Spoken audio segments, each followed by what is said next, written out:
Did you know that 9 out of 10 conversations miss the mark? Meaning that people walked away with different views of reality and what they agreed upon. How often does this happen?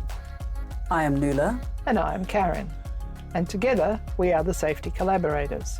Our mission is to help people have better conversations and change the way they think about safety.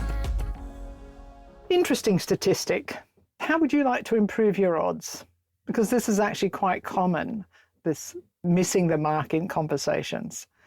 We could improve our odds from missing 9 out of 10 conversations to 5 out of 10 conversations, for example. The world might be a happier place. There might be fewer assumptions and less confusion when we walk away after a conversation and go, but I thought that's what you meant. Exactly. So today we want to start sharing what we call the 5 essentials of conversational intelligence to help get you started. So after we recorded our last episode, 038, we introduced you to the concept of conversational intelligence and one of our favourite conversational rituals, which is the L.E.A.R.N activity.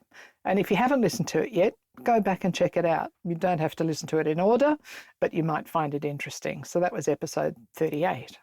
So we realised as we did that, when we finished that episode, we thought, well, actually, why don't we do a series on conversational intelligence, aka CIQ, as that might be very helpful for you. Because I think we all struggle with conversations, or certainly the conversations we don't have, or the conversations we have in our heads. You and I had one of those moments today. I thought one thing, you thought something else, and we went, uh-oh, we need to think about that, Have a better conversation. Have better conversations. So it happens to everybody. It's part of the journey of being human. But we can make it better. So what are we going to do? Well, after our conversation yesterday, or when we were recording our last episode, we just agreed that let's take you on a journey. And that journey is around sharing tools that will hopefully be useful. It will be opening up and maybe switching on some light bulbs of understanding of, well, okay, that may explain why this went wrong or this didn't work as well, or why that worked so well, but I don't know what I needed to repeat to have the same kind of positive outcome in future conversations, because I couldn't tell what did I do differently in that one. That was amazing.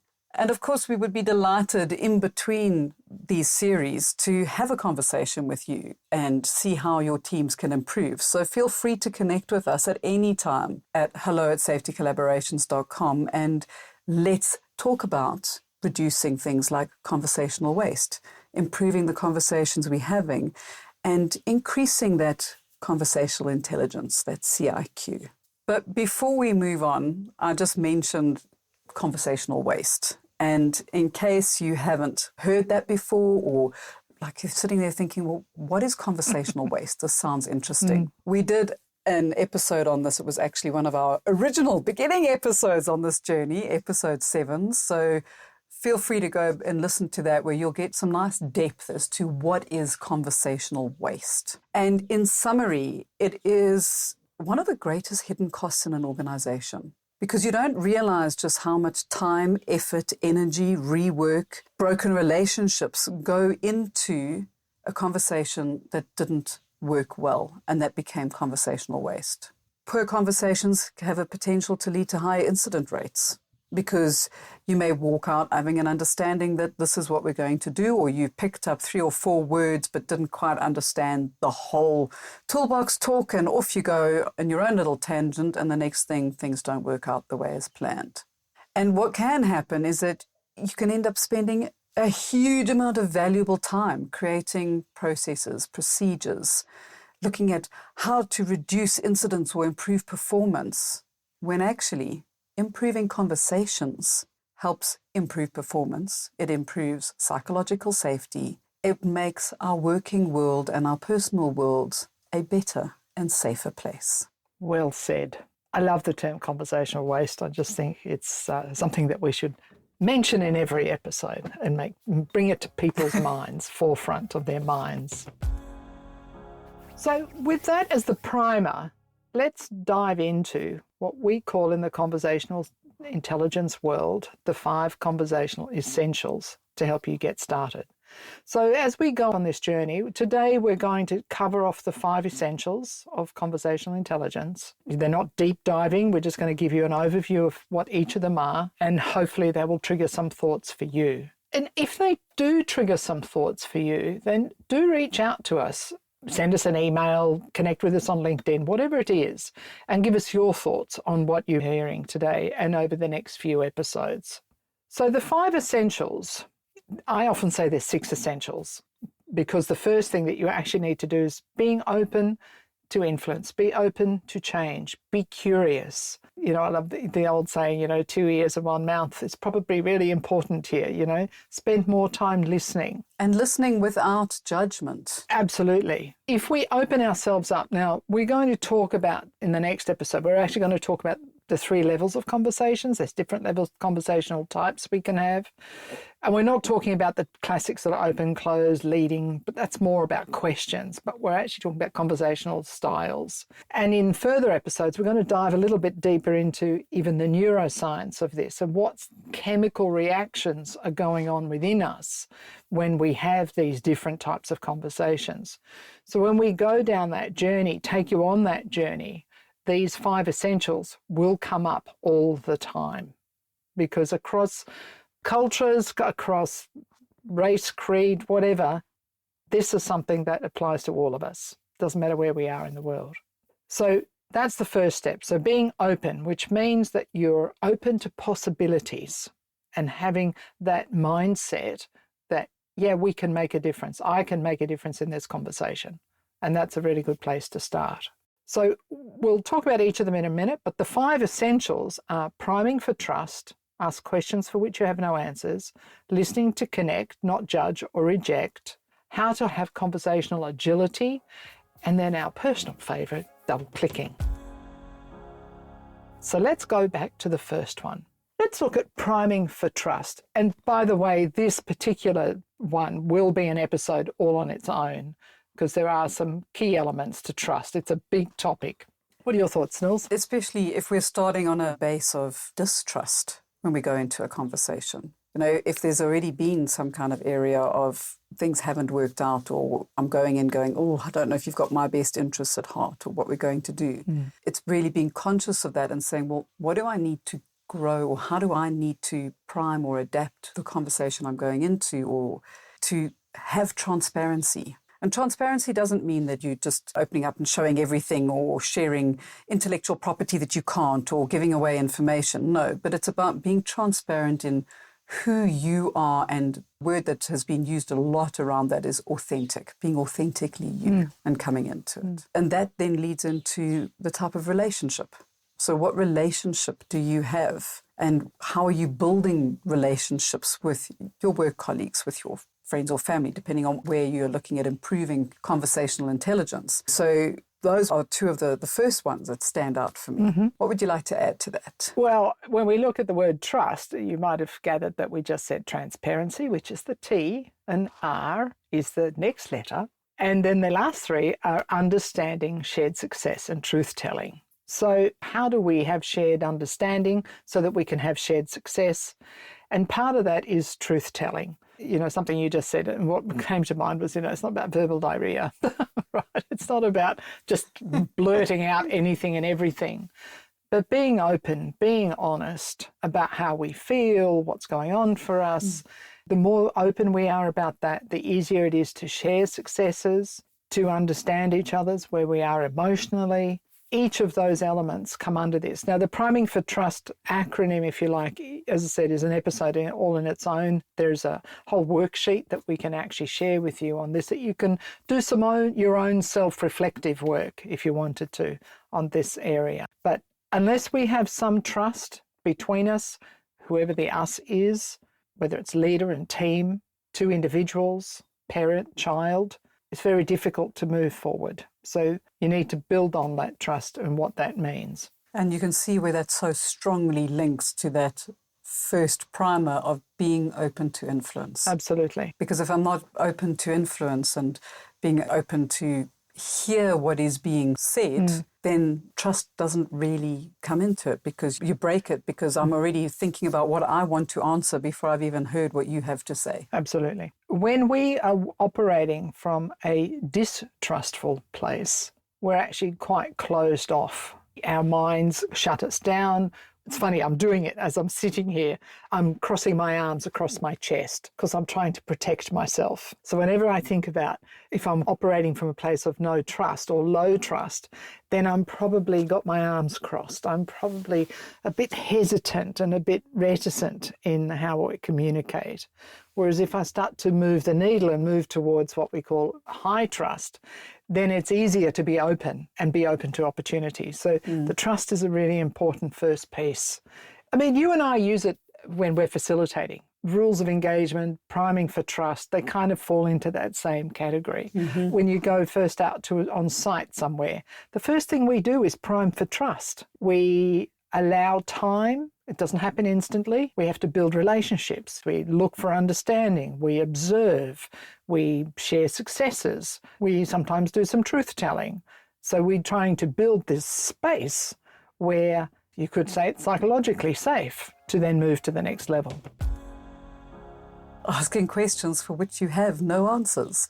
And often we end up asking questions because we actually want to clarify our opinion or our viewpoint. So we're asking the questions in a way that is actually getting people to answer what we want to hear. Absolutely. Snake in the grass. Exactly.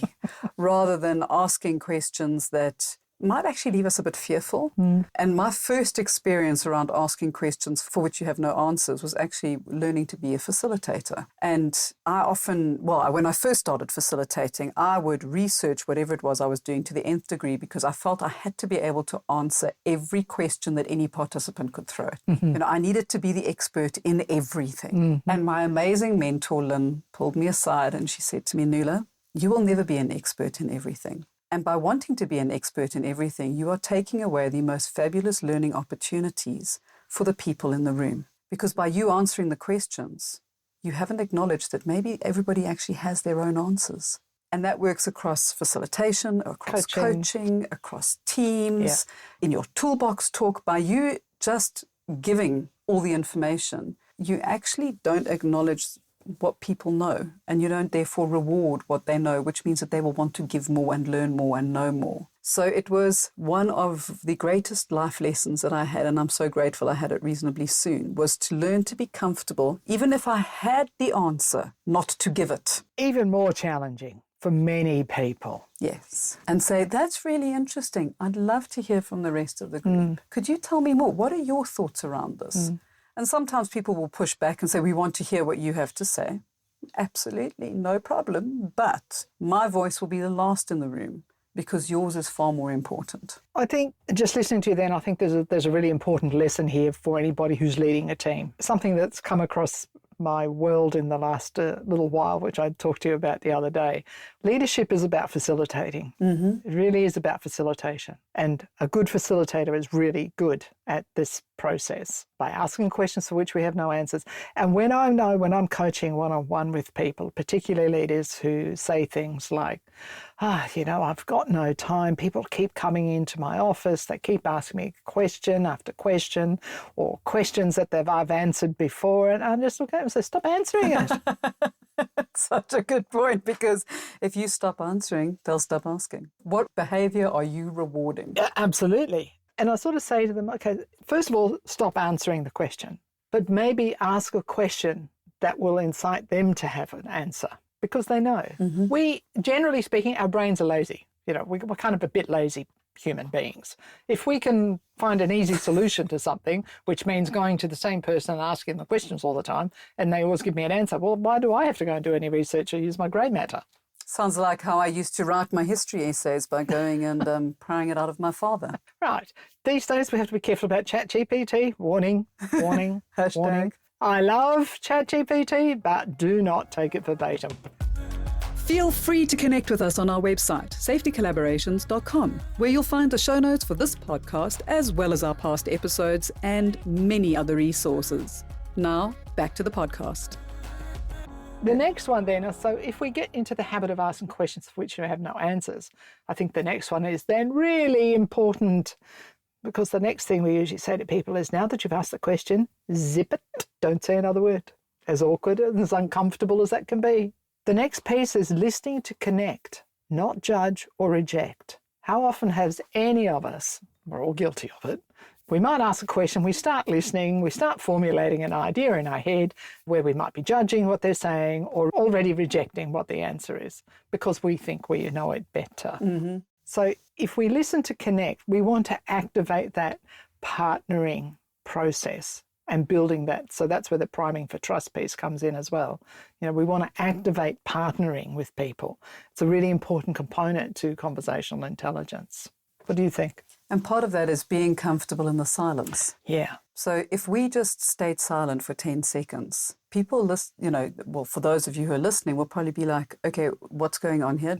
Is my signal got lost? Do I need to reconnect? Do I need to forward? What's happened here? Because it's not a comfortable space for most of us. And it is a learned behavior. And I think we've said it so many times that when you ask a good question and there is silence, that is your answer, that it was a really good question. Yes. So give the person space to think. I love that, actually. And in that, don't be thinking yourself. Don't be thinking about how you're going to respond, what you think that person is going to be answering, what you anticipate that they should be doing or shouldn't, because then you are already judging, you're not connecting. Just give them the focus to be able to think and really connect, and then you will connect to their world when they start speaking and give their answer. Listening to your own listening comes to mind. Yes. We spend a lot of time listening to our own listening, and you need to practice not listening to your own noise. And I found that very confusing. It is confusing. The first time I heard that, I was like, what do you mean listening to your own listening? I was like, what are you going on about? And then I went, oh, those little dialogues I'm having in my head while I should actually be listening to somebody else, or I should be just being in the moment of silence. Yeah. Think about how you can connect to them. So it doesn't mean you can turn your brain off. That's impossible, by the way. If anybody says to you, just stop listening, no. You need to just acknowledge that you're having a thought and put it to the side. And that sounds like a long process. It's not. It's split seconds, and it actually works. And you can literally, without verbalizing it, of course, say to yourself, thank you, and move on. Very important trick. It is. These first three items, so priming for trust, asking questions for which you have no answers, listening to connect, to not judge or reject, and in there somewhere is things around your own stereotyping, biases, that all comes into play here as well. It's difficult for us to do. It's, we like to think that we think we're right in the first place, and that's another whole episode just on addicted to being right, but anyway, not for today. So the next piece then is, how do you sustain conversational agility? So conversational agility helps us to move in and out of conversations with ease. That's the intention. Yeah. So things like if conflict is brewing, you're feeling a little bit uncomfortable, or you think there's a better way to do things, think about how you could frame that conversation in a different way. So with this, there's three words that kind of align itself to sustaining a conversational agility, and that's the options to reframe, to refocus, or redirect. It really is critical, because we talk about, the movies we play in our head, or the lenses that we view the world. And when we get used to or comfortable viewing the world in a certain way, and we're closed to influence, it's very difficult to reframe, refocus, or redirect. But when we open ourselves to influence and we go, let's not repeat the same patterns that keep bringing us to a space of conflict or disagreement, and go, okay, how do I reframe this? So we often, even when we're talking about personality profiling, we reframe people saying, but Karen's so difficult. No, let's have a look at how is Karen different. She's not really. Or Nula's so loud. Which she can be. Really, it's about how do you take off the frame that you are so used to putting on, or the lenses you are so used to wearing, and say, how can I look at this in another way. So that you're not stuck repeating unhealthy patterns of behavior or conversation that end up giving you the same results because you keep doing things the same way, but you're hoping for a different result and then hitting your head on a brick wall. So that's the reframing. And then, the refocusing is moving it from looking at the situation as a problem to an opportunity. And I had a reminder yesterday. It was such a beautiful reminder of the difference between using the word but and. Yep. So someone comes to you and goes, this is a situation, X, Y, and Z. And often our immediate response is, but, and it takes you down this negative path. So let's say the example actually yesterday was around sales, and it was somebody saying, so when someone comes to you and says, your pricing is more expensive than everybody else, you can either go, but the reason for that is we put more into L&D. And it almost detracts from what they've said and said, no, you're wrong and I'm right. But when you say, our prices are more expensive, and that's because we put so much effort into research and development to make sure you're getting the right thing, you're acknowledging and saying, yes, you're right, I'm with you on this one. And here is the positive as to what's behind it. What I really love about that example, and if you heard the difference in tone of voice between the but and the and, was really profound, in fact. Oh, wow. Even as you were explaining that. So, when we talk about conversation, it's actually about listening and feeling everything that's going on. It's not just the words that come out of our mouth. So what I noticed when you were speaking just then is when you said but, it had a harshness. It was very cut off. It was short. Defensive. I think there's some sort of an emotional attachment, some physical emotional attachment. Like when we say but, it's very like poof, was when you go this and, it elongates the whole piece. And I think it ends up softening and opens it up to meeting, as you said, moving from a problem to a more positive... An opportunity. Opportunity, that's the word, yeah. And co-creation. Yes. Yeah, a word you will hear us start introducing as we go through these series. We love that word. Conversational intelligence is all about transformation and co-creation and experimenting. But we'll come back to those. And then the last one you mentioned earlier was the redirecting. So how do we redirect people to aspiration instead of problem? And we had another lovely example of that recently with a younger coachee that we were helping prepare for something. And his greatest concern was the fact that he has diagnosed ADHD. And this can be seen as a problem in his ongoing kind of like, going into the working world. And in the conversation, it was redirected to say, well, you could view this as a problem going into the working world, or you could view it as, how does this help you have a superpower? What can you do because of the way that you are made up that makes you more heroic in what you do, braver, more able, more capable?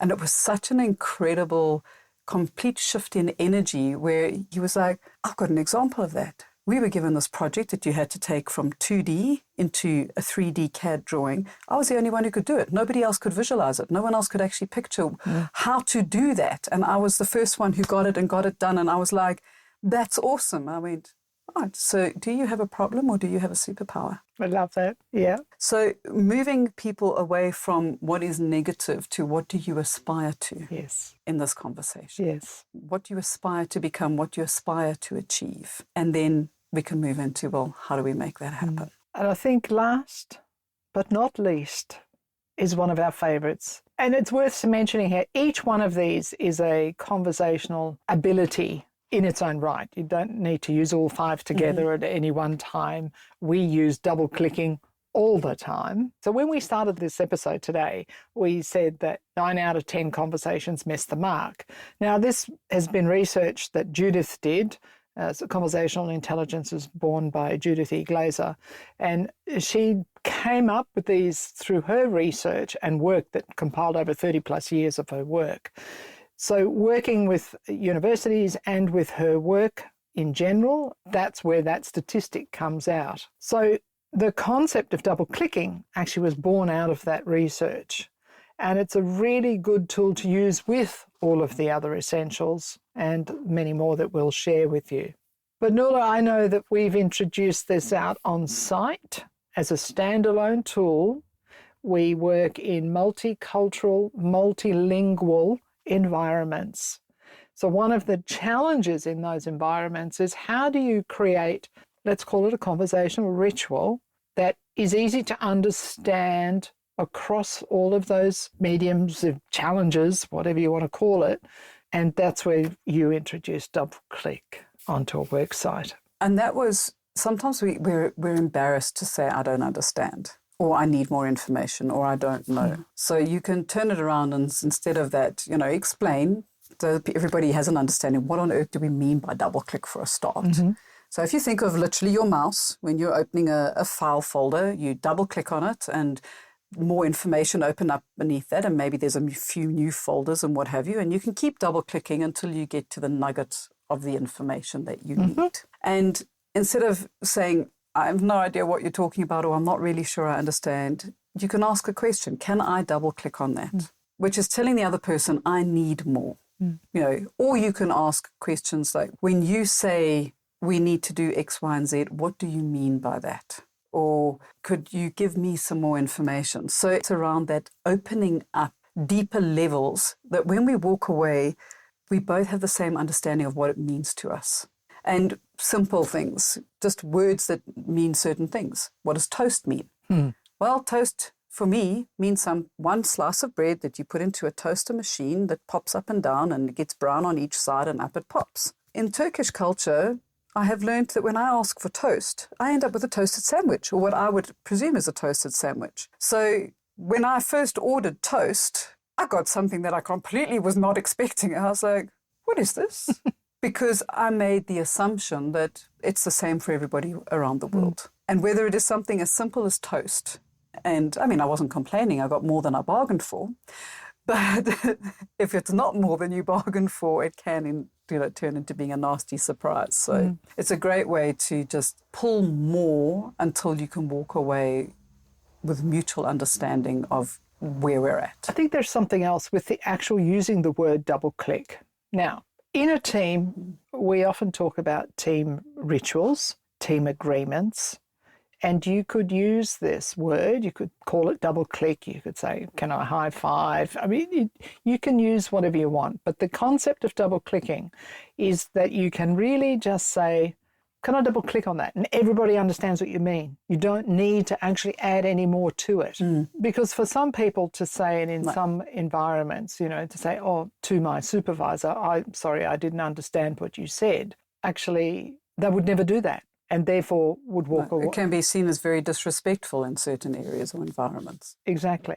But if you're working with a team and you say, look, let's come up with this double click as a team agreement. You can have pictures of mice, like a computer mouse hanging around, or a mouse, whatever, and people go, oh, I've got to double click on that. And it actually is more inclusive because it takes away linguistic nuance. So it does help to actually make it easier, make the word shorter, but everybody has to understand what it means. You can't just walk up to some stranger and say, can I double click on that? And you go, what?